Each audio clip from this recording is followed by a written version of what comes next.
In today's video, I am going to show you how you can recover your deleted Snapchat account after 30 days. Therefore, without wasting any of your time, let's jump to the video.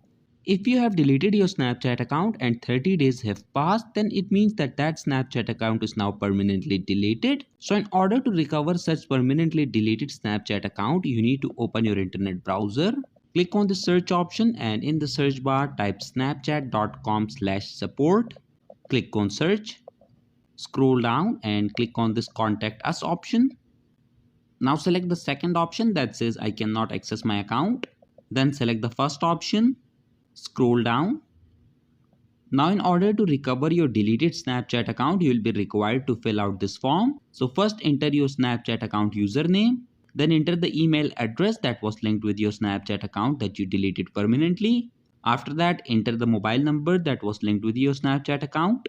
And in this final description box, you need to briefly state the issue that you are facing.